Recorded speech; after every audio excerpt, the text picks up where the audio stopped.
The new year is off to a rocky start for Keir Starmer. He's being accused of shielding grooming gangs. Recently खुल के target किया है पाकिस्तानी लोगों को और ये कहा है कि जो आज के समय पाकिस्तान के गैंग्स, ग्रूमिंग गैंग्स बलात्कार कर रहे हैं यूके में, इसके खिलाफ आवाज उठाने की आवश्यकता है। Well, turning now to the so-called grooming gang scandal that's rocking Britain. Billionaire Elon Musk and British Prime Minister Keir Starmer are embroiled in a war of words over Starmer's alleged role in covering up the abuse. बाल यौन शोषण task force की पिछले साल आई report के मुताबिक 2023 में Britain में बच्चों के खिलाफ यौन अपराधों के 1,15,000 से अधिक मामले दर्ज किए गए थे। 11 से 20 साल की उम्र की स्कूल और कॉलेज जाने वाली लड़कियों को दरगाह के चिश्तियों ने अपना शिकार बनाया था। गिरोह के सदस्य कांग्रेस के बड़े नेता भी थे। नमस्कार, मैं हूं राजन झा और आप देख रहे हैं सैफरॉन इनसाइट। ब्रिटेन के ग्रूमिंग गैंग्स की इन दिनों पूरी दुनिया में चर्चा हो रही, विशेषकर सोशल मीडिया पर इन्हें लेकर काफी कुछ कहा जा रहा है। ब्रिटेन के लोग ग्रूमिंग जिहाद के विरुद्ध मुहिम शुरू कर चुके हैं। ब्रिटेन में ग्रूमिंग जिहाद को लेकर अरबपति एलन मस्क और मशहूर लेखिका जेके राउलिंग जैसी हस्तियां भी कूद पड़ी हैं। एलन मस्क समेत स्थानीय लोगों के निशाने पर ब्रिटेन के पीएम कीर स्टारमर हैं।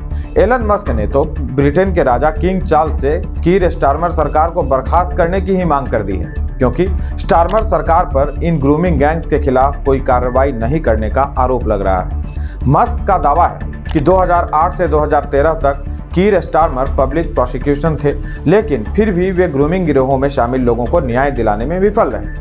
मस्क ने यूके के सिक्योरिटी मिनिस्टर जेस फिलिप्स पर सार्वजनिक जांच को अस्वीकार करके स्टारमर को बचाने का आरोप लगाया है। नए साल के पहले दिन से ही शुरू हुई यह बहस अब थमने का नाम नहीं ले रही है। पहले आप यह समझिए कि यह ग्रूमिंग गैंग कहते किसको हैं और ये गैंग काम कैसे करता है।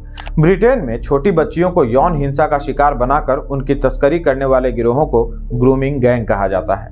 इनका एक अलग पैटर्न होता है। यह पहले बच्चों को दोस्त बनाते हैं और फिर उनका भरोसा जीतते हैं, उनको ड्रग्स का आदी बनाते हैं, इसके बाद उनका शारीरिक शोषण करते हैं। अब तक ब्रिटेन में हुए विभिन्न रिसर्चों में यह भी सामने आया है कि ये लोग बच्चियों को नशे का आदी बनाते हैं और फिर इन्हें अन्य लोगों के साथ भी संबंध बनाने पर मजबूर करते हैं। दूसरे शब्दों में कहें तो इन बच्चियों के साथ गैंग रेप किया जाता है, अमानवीय हिंसा का शिकार बनाया जाता है और फिर इनकी तस्करी कर देते हैं। 2014 में आई एलेक्स जे की रिपोर्ट में क्या था? एक्टिविस्ट प्रोफेसर एलेक्स जे के 2014 में आई जांच रिपोर्ट में सामने आया था कि लड़कियों को 1997 से ग्रूमिंग जिहाद का शिकार बनाया जा रहा है। 2013 तक 1400 से ज्यादा बच्चियां ग्रूमिंग गैंग का शिकार बन चुकी हैं। यह सिलसिला अब भी जारी है। इस रिपोर्ट में ही सबसे पहले सामने यह आया था कि यौन हिंसा और मानसिक शोषण के अलावा इन बच्चियों की तस्करी तक कर दी गई है। इसके पीछे ज्यादातर पाकिस्तानी मूल के ब्रिटेन नागरिकों को जिम्मेदार ठहराया गया था। सबसे सनसनीखेज खुलासा ये किया गया था कि नस्लवादी करार दिए जाने के डर से ब्रिटेन के अधिकारियों की ओर से भी इस मामले में कोई हस्तक्षेप नहीं किया गया। लड़कियों की रिपोर्ट तक नहीं लिखी गई, अगर लिखी भी गई तो कोई कार्रवाई नहीं की गई। परंतु अब जब लगातार ब्रिटिश लड़कियां इस गैंग का शिकार हो रही हैं, तब लोग इसके विरुद्ध आवाज उठा रहे हैं। ब्रिटेन के निवर्तमान प्रधानमंत्री ऋषि सुनक ने ग्रूमिंग गिरोहों से निपटने के लिए एक टास्क फोर्स का गठन किया था। इस टास्क फोर्स की रिपोर्ट में ब्रिटेन के ताजा हालात भी डराने वाले हैं। बाल यौन शोषण टास्क फोर्स की पिछले साल आई रिपोर्ट के मुताबिक 2023 में ब्रिटेन में बच्चों के खिलाफ यौन अपराधों के 1,15,000 से अधिक मामले दर्ज किए गए थे। स्वाभाविक है, ब्रिटेन के लोग अब अपने बच्चों को लेकर चिंतित है और उनकी यह चिंता एक विद्रोह के रूप में प्रकट होने को तैयार है। मित्रों, अब इसे भारतीय परिप्रेक्ष्य में देखिए। क्या आपको कुछ याद आता है?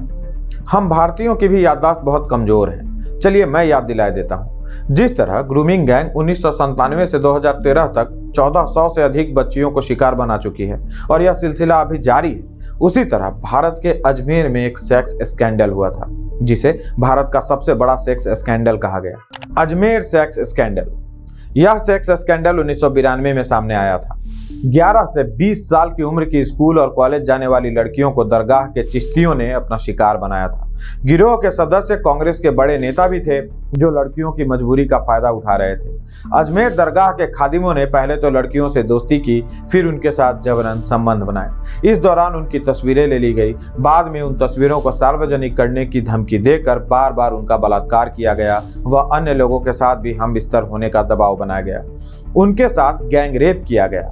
पीड़िताएं एक मशहूर प्राइवेट स्कूल में पढ़ती थी, ज्यादातर जो लड़कियां थी। शहर के रसूखदार घरों से बिलोंग करती थी। बहुत दिनों तक तो लोक लाज के मारे वो अपना मुंह तक नहीं खोल सकी, लेकिन अत्याचार इतना बढ़ा कि लड़कियों ने सेक्स स्लेव बनने से बेहतर मौत को चुना। एक के बाद एक कई आत्महत्या होने के बाद जब जांच हुई तो धीरे धीरे सच सामने आया। अगस्त 2024 में 1992 के अजमेर सेक्स स्कैंडल में नफीस चिश्ती, नसीम उर्फ टार्जन जैसे 6 हैवानों को आजीवन कारावास की सजा सुनाई गई। इसके पहले दर्जनों आरोपितों को इस मामले में सजा हो चुकी है। कई आरोपित तो अब जीवित भी नहीं हैं। तात्कालिक कांग्रेस सरकार ने इनको बचाने में कोई कसर नहीं छोड़ी थी। हालांकि देर से ही सही हैवानों को सजा तो हुई, परंतु यह अत्याचार आज भी थमा नहीं है। हमारे देश में लव जिहाद के नाम पर आज भी हिंदू लड़कियों को चुन चुन कर निशाना बनाया जा रहा है। आपको यदि सच्चाई परखनी ही है तो गूगल पर केवल लव जिहाद लिखकर सर्च कीजिए, आपको अनगिनत केसेस मिलेंगे। यह हमारे देश में हर रोज हो रहा है। लव जिहाद में मुस्लिम अपनी धार्मिक पहचान छिपाकर हिंदू लड़की से दोस्ती करते हैं। सोशल मीडिया से लेकर हर प्लेटफॉर्म पर, यहाँ तक कि वे अपनी नकली आईडी भी बना लेते हैं।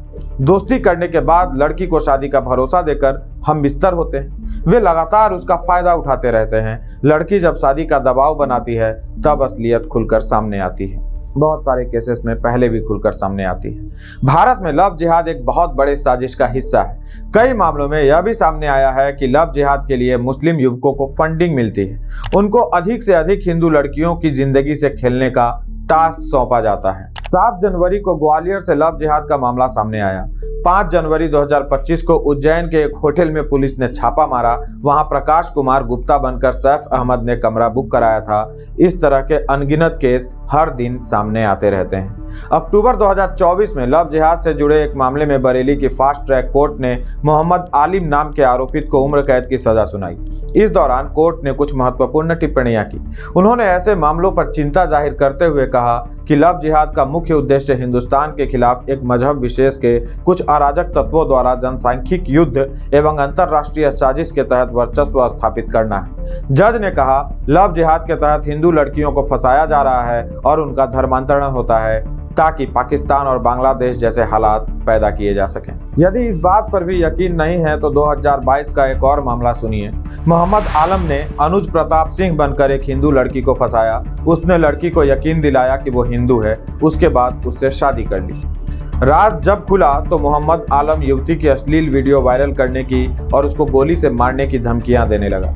हिंदुओं को अपशब्द भी वो खुलकर कहने लगा। एक बार तो उसने युवती को गोली मार भी दी, लेकिन लड़की बचकर निकल आई। आलम ने यह सब करने के बाद अपने स्टेटस पर क्या अपडेट किया, उसे भी ध्यान से सुनिए। उसने अमर्यादित शब्दों का इस्तेमाल करते हुए लिखा, मैंने जो किया इससे जन्नत मिलती है। इन प्रमाणों के बाद भी यदि संदेह उठता है तो उदाहरण देने के लिए सैकड़ों मामले हैं। वेब पोर्टल ऑर्गेनाइजर ने अपने एक ईयर एंडर रिपोर्ट में 2024 में कुल 200 लव जिहाद के केसेस को रिपोर्ट किया है। यह ऐसे मामले हैं जो दर्ज किए गए हैं या जिनके बारे में मीडिया को पता चल सका। आंकड़े इससे अधिक हो सकते हैं। यदि मामलों की संख्या 200 भी मान ली जाए तो देश में हर दूसरे दिन एक लव जिहाद का मामला सामने आया है। अकेले 2023 में ऑफ इंडिया नामक वेब पोर्टल ने 153 लड़कियों के लव जिहाद का शिकार होने की सूचना को रिपोर्ट किया था। जाहिर है ऑफ इंडिया भी हर मामले को नहीं उठा पाया होगा, फिर भी सोचिए संख्या 153 तक पहुंच गई। इसी तरह साल 2022 में भी ऑफ इंडिया ने 150 के करीब मामले लव जिहाद पर रिपोर्ट किए थे। इन 3 वर्षों के इन्हीं आंकड़ों को देखने से लगता है कि देश में लव जिहाद के मामले लगातार बढ़ते जा रहे हैं, जबकि इसे लेकर कई राज्य सरकारों ने कानून बनाए हैं।